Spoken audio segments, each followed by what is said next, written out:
Crisis política.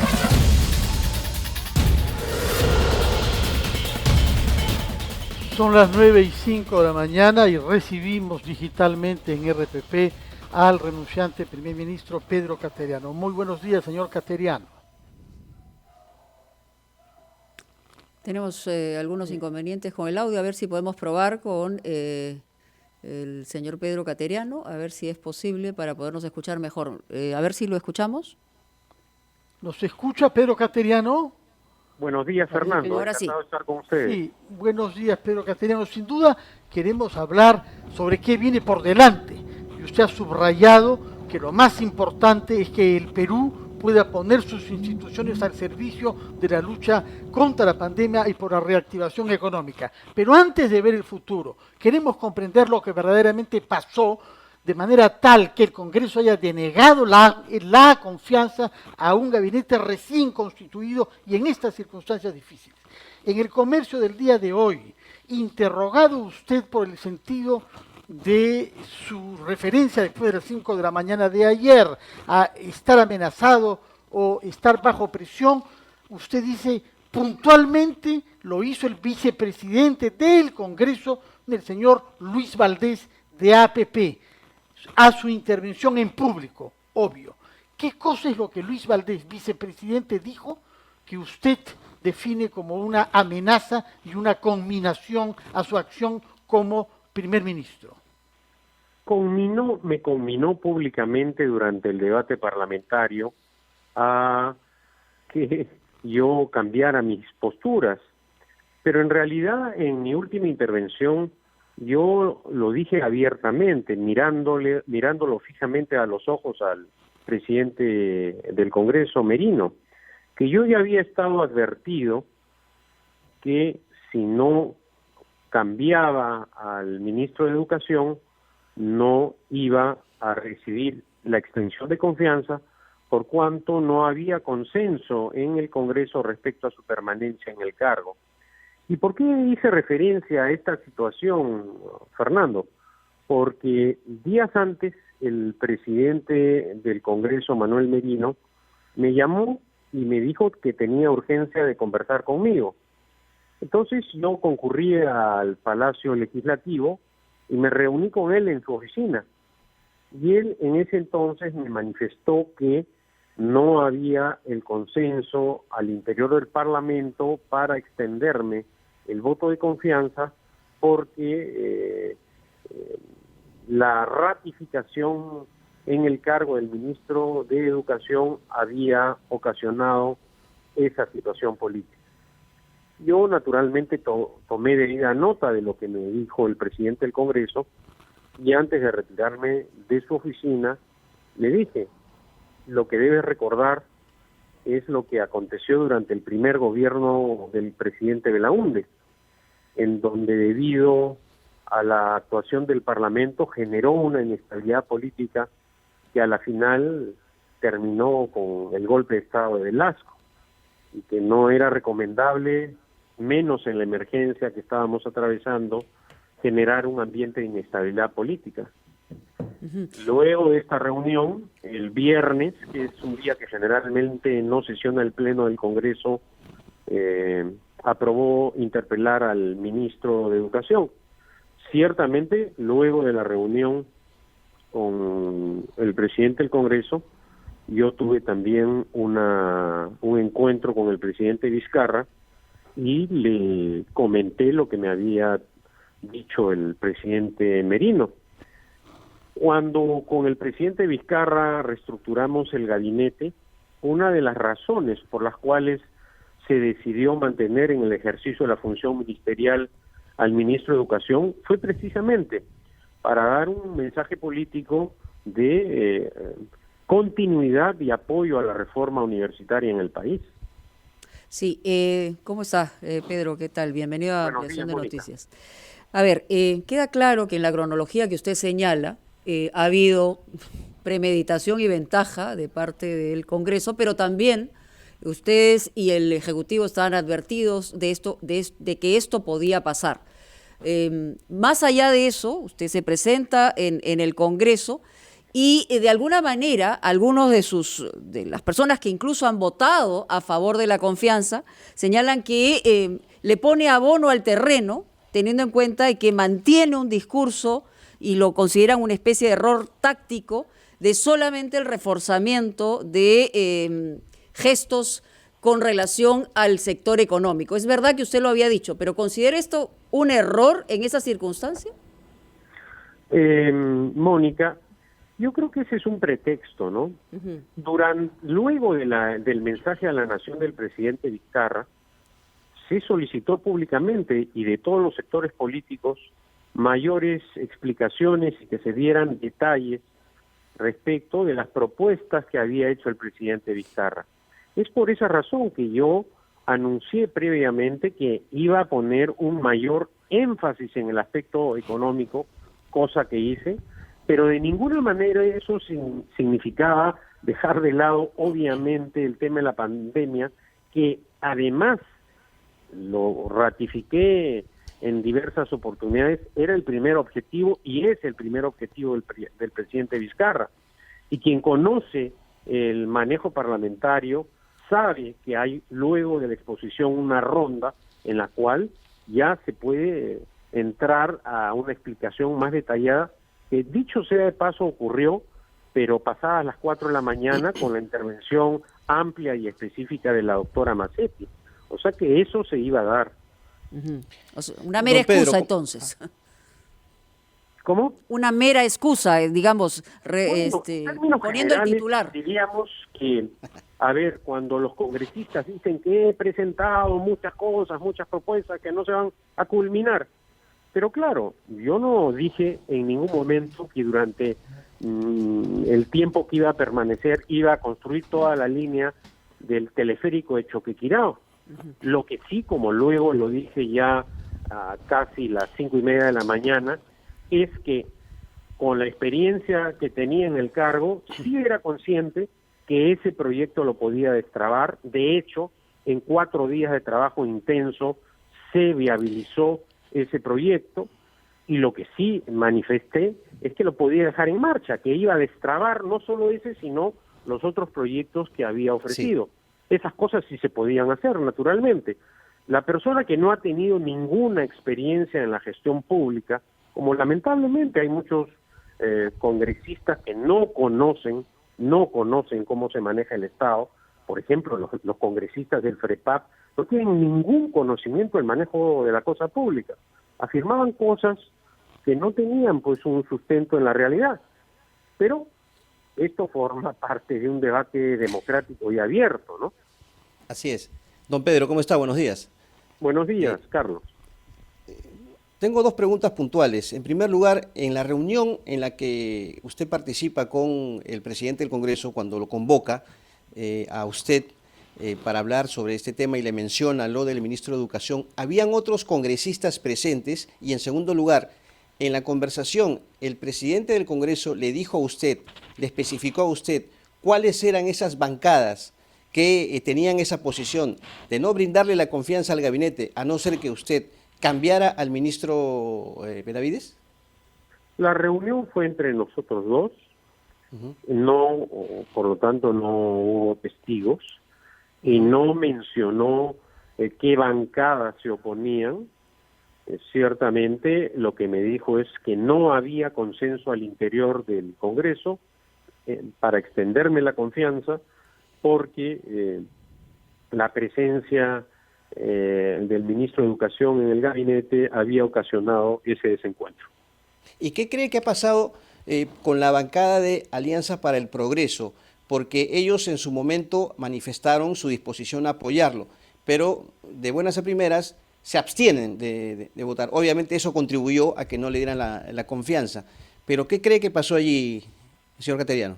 Bueno, eso habría que preguntárselo al señor César Acuña, porque cuando yo inicio la ronda de diálogos con los partidos, llamo a César Acuña, con quien tenía una cordial relación, y puedo decirlo ahora. En otras oportunidades inclusive me invitó a incorporarme a su partido para que participara en las últimas elecciones parlamentarias, por ejemplo, o anteriormente también quiso que cooperara como jefe de su plan de gobierno. En todas esas ocasiones, naturalmente, yo acudí a conversar con él por un gesto democrático, agradecí sus buenas intenciones y decliné. Esas reuniones sí han sido con testigos, dicho sea de paso. Pero cuando yo asumo el cargo de presidente del Consejo de Ministros, lo llamo. Y sin que yo se lo pidiera, sin que mediara pacto alguno, ni yo te doy y tú me das, de él nace decirme, te vamos a apoyar, no te preocupes. Porque yo lo estaba invitando a que participara en la reunión que había convocado el Palacio de Gobierno. ¿Y usted le creyó o tenía dudas, don Pedro? ¿Cómo?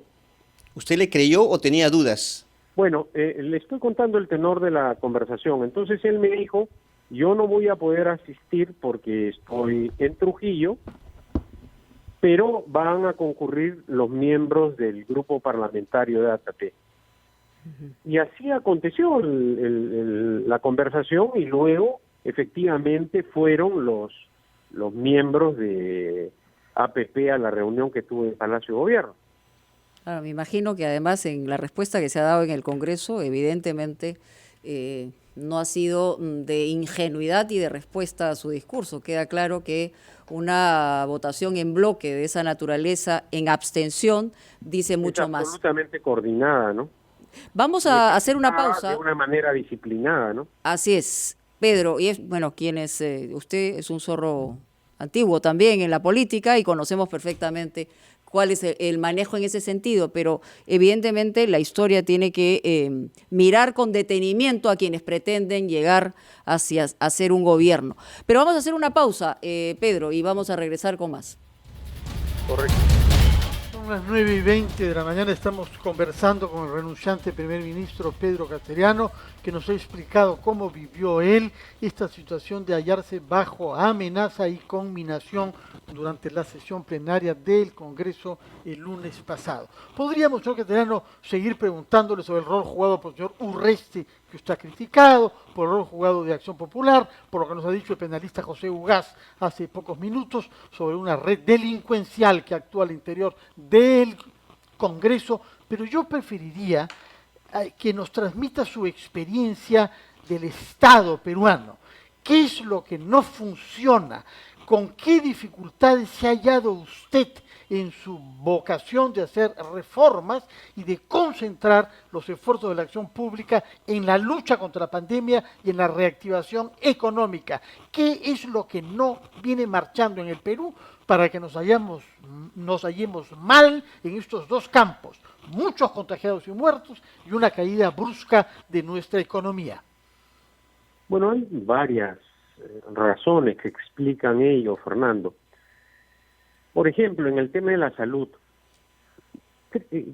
poco más del 30% del personal del Ministerio de Salud no ha trabajado en esta emergencia, porque se acogieron a la condición de personas vulnerables. Es decir, lo que en la normalidad implicaba una acción de regular para mala, se agravó porque mucho de ese personal no trabajó. Entonces, por esa razón, una de las cosas que se tenía que hacer rápidamente era contar con personal de apoyo. Felizmente, el último día de mi gestión, pudimos aprobar el decreto de urgencia que permite ahora contratar a médicos nacionales y extranjeros que no están colegiados en el colegio médico. Y eso de alguna manera ahora va a permitir atenuar esa escasez de médicos, enfermeras y personal a nivel nacional. Pero de otro lado también nuestra infraestructura. A mí, por ejemplo, se me criticó mucho cuando fui ministro de Defensa y se adquirieron los 4 aviones Spartan.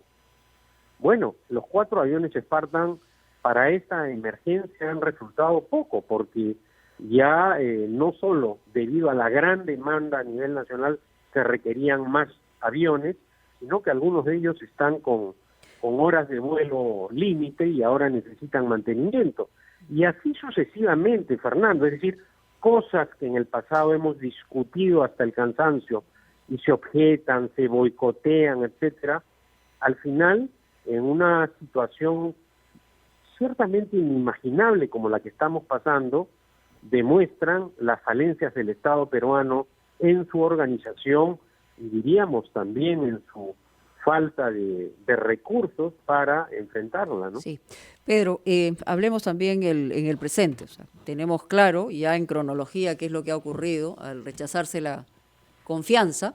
Y lo que quería preguntar yo es, en este momento el presidente Vizcarra está buscando, evidentemente, un nuevo presidente del Consejo de Ministros. Se hablan y se especula de que saldría del mismo gabinete.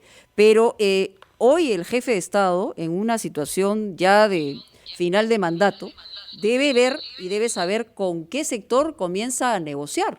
Y entonces, negociar en el buen sentido de la palabra política, y usted lo sabe bien también. Entonces, más allá del gabinete, hay un tema que están pidiendo de un reforzamiento, un fortalecimiento del acuerdo nacional, un gabinete que vaya más allá del círculo de confianza del jefe de Estado, porque la situación es sumamente crítica. ¿Qué piensa usted?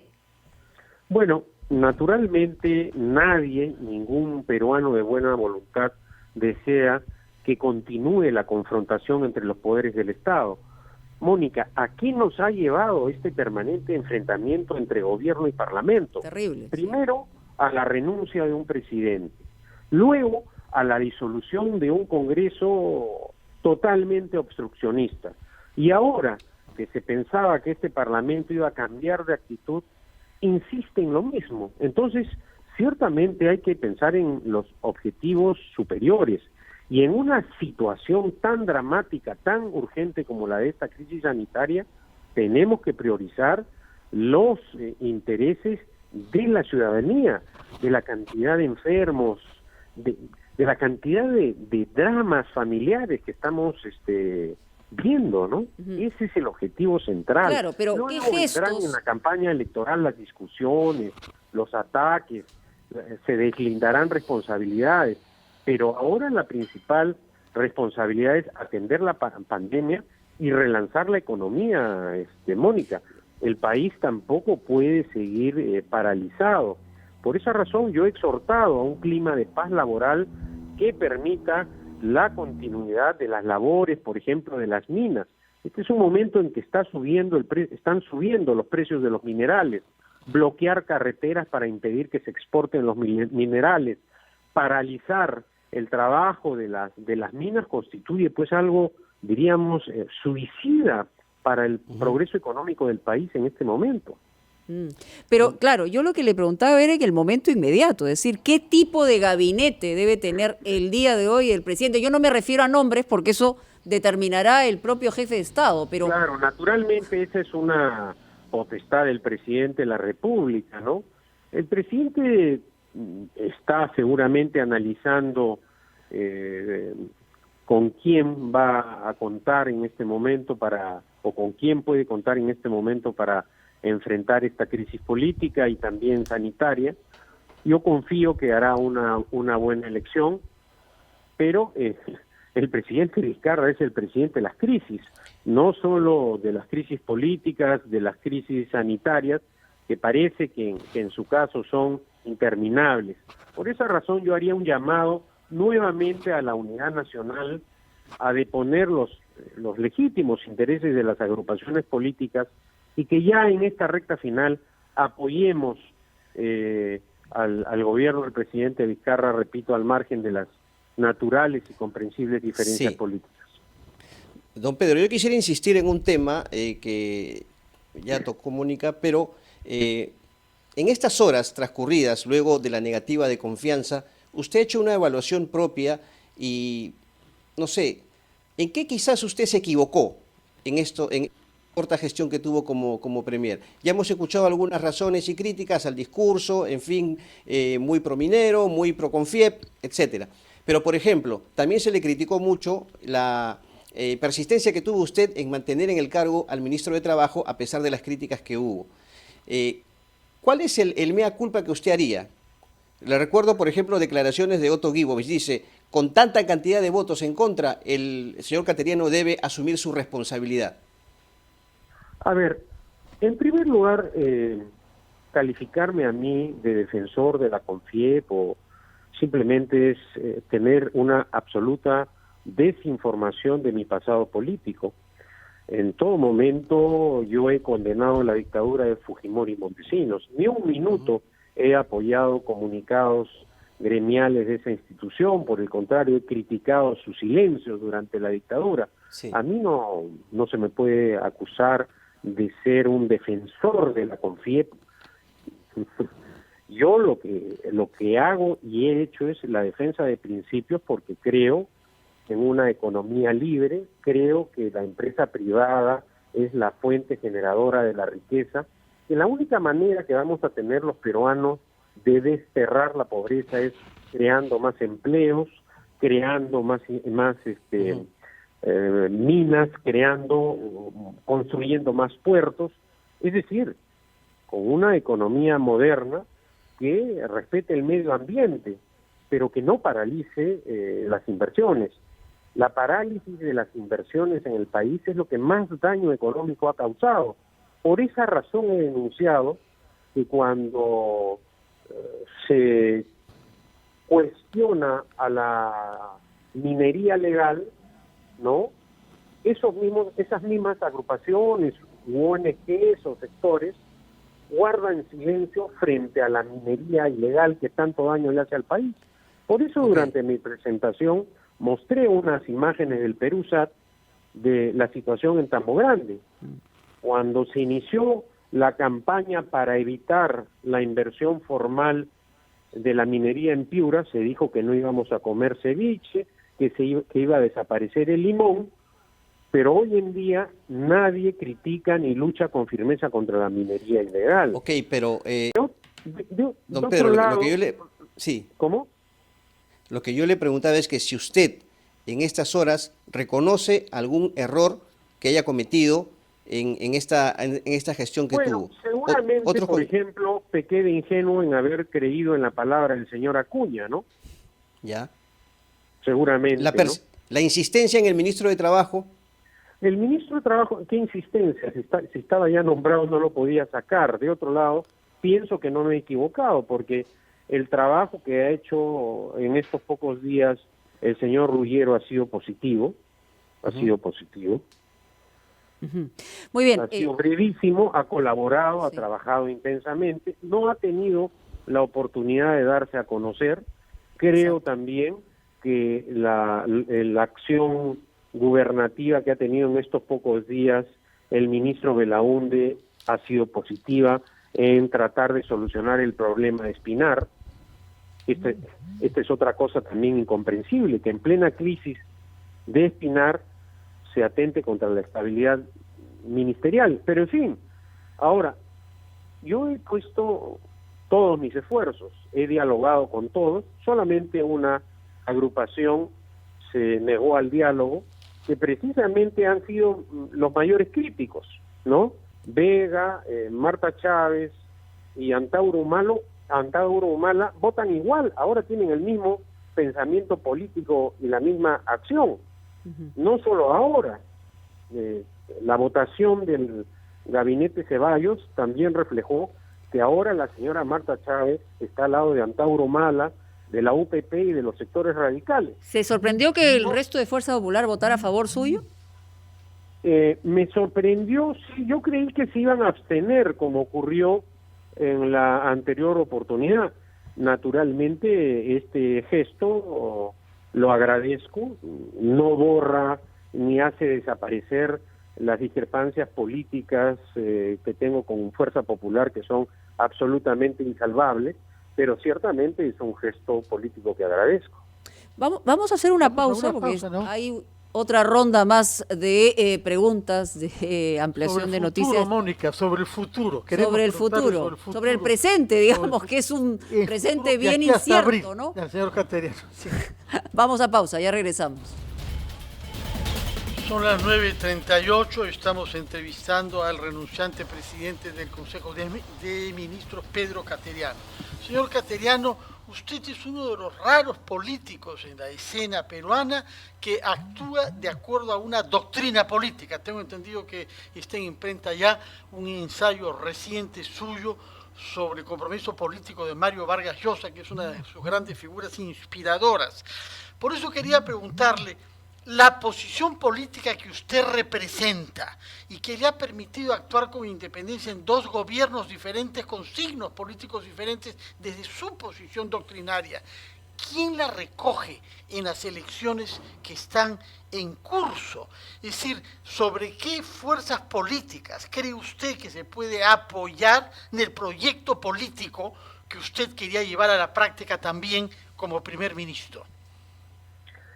Fernando, yo creo en un país en donde la libertad, tanto en su contenido político como económico, tenga plena vigencia. Es decir, que no solamente tengamos libertad para votar, para elegir y el derecho de elegir y ser elegidos, donde haya libertad de opinión, de prensa, de expresión, sino que también haya prosperidad económica. Lo que le falta a nuestro débil sistema democrático es progreso económico. Y en ese sentido, creo que, por ejemplo, algo que he sostenido en los últimos años, el problema del agua. ¿Cómo puede ser posible que con el progreso económico que hemos tenido en los últimos años por prejuicios ideológicos y políticos no tengamos agua? Eso es absolutamente imperdonable. O que, por ejemplo, la minería que ha dado tanta riqueza mantenga en condiciones de centros poblados donde no hayan postas médicas, hospitales, colegios adecuados, sistema de alumbrado público, es decir, una desatención de aquellos roles que sí debería cumplir el Estado en educación, vivienda, agua y desagüe, etcétera.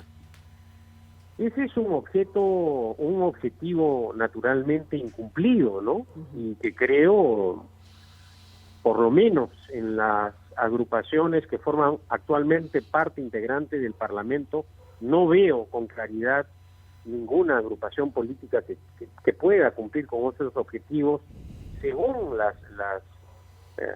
argumentaciones que dieron en el último debate parlamentario. Sí.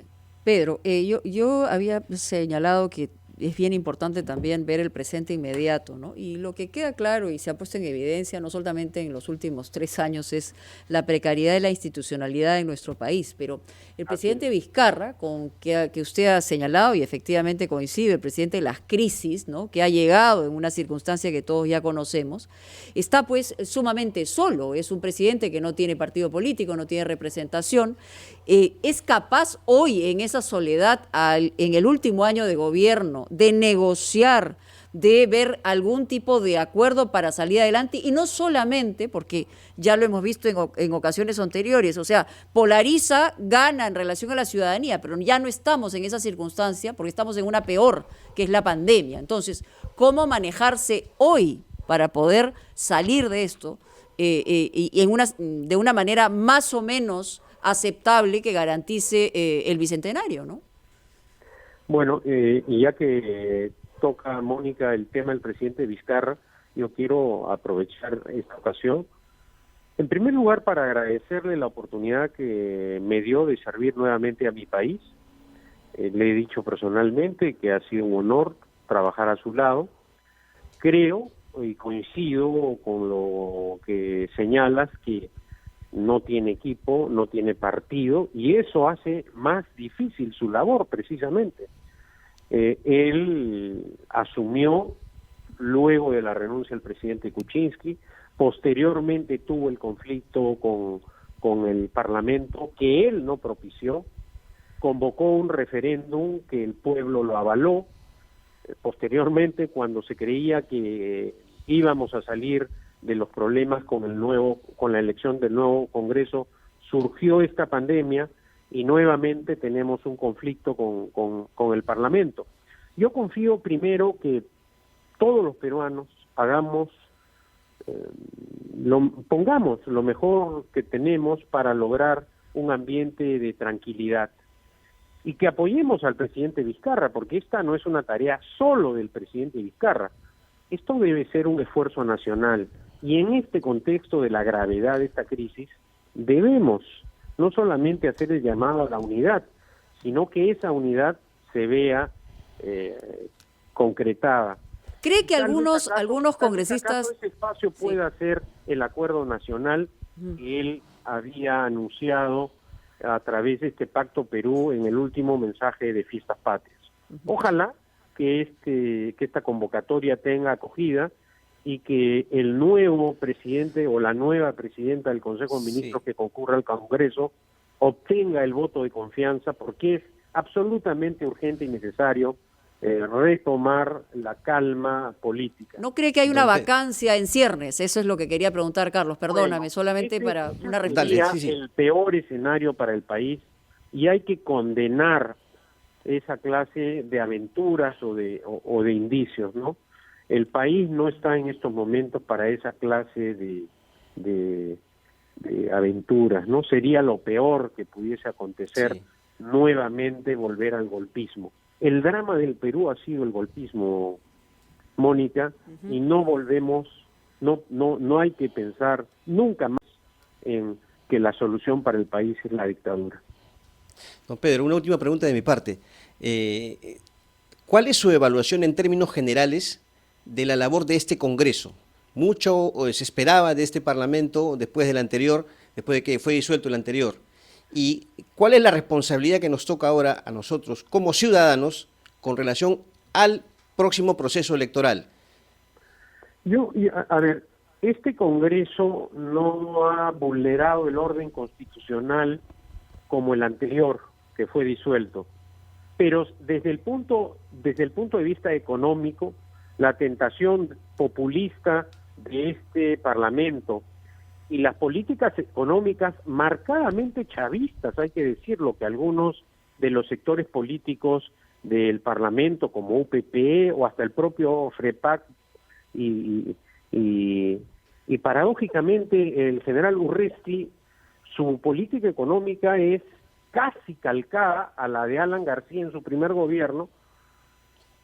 Aplicar esas políticas económicas sería nuevamente retornar al pasado, y como lo dije en mi última intervención, ya tenemos la experiencia de lo que significa la hiperinflación, ya tenemos la experiencia de lo que significa un estado económico quebrado, y yo no deseo el mal para mi país, sino todo lo contrario, el bien.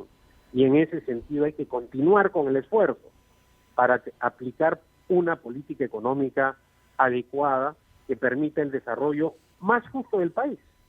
Y en algún momento, ojalá esa riqueza que se genera se distribuya a través de un auténtico capitalismo popular, que la minería, por ejemplo, permita que los trabajadores sean accionistas, no bajo una óptica colectivista, socialista, como en la época de Velasco, sino bajo una óptica privada de desarrollo y progreso, en donde, como dijo en alguna oportunidad Mario Vargas Llosa en su campaña presidencial, el Perú sea un país de propietarios. ¿Y esto qué lección nos deja, don Pedro, para los próximos comicios, a todos como ciudadanos, como electores? A que el voto es un acto de reflexión y que uno elige a los dirigentes y ciertamente una vez que ocupan las funciones no hay manera de rectificar. Por eso el voto, que es la piedra angular del sistema democrático, es tan importante y debe ser ejercitado de una manera responsable. La campaña electoral, que va a ser atípica, la que vamos a tener pronto, va a ser una magnífica oportunidad para intercambiar impresiones, debatir, cotejar ideas, pero también para decidir el futuro del país. Muy bien, a Pedro Cateriano le agradecemos muchísimo los minutos que ha otorgado en Presión de Noticias. Imaginamos que seguirá en la cancha política, porque esa es básicamente su mirada y su función, y estaremos a la expectativa de qué cosa resuelve el presidente en las próximas 24, 48 horas, que como máximo tiene que presentarle al país, al nuevo gabinete y al nuevo presidente del Consejo de Ministros. Muy amable, pausa y volvemos.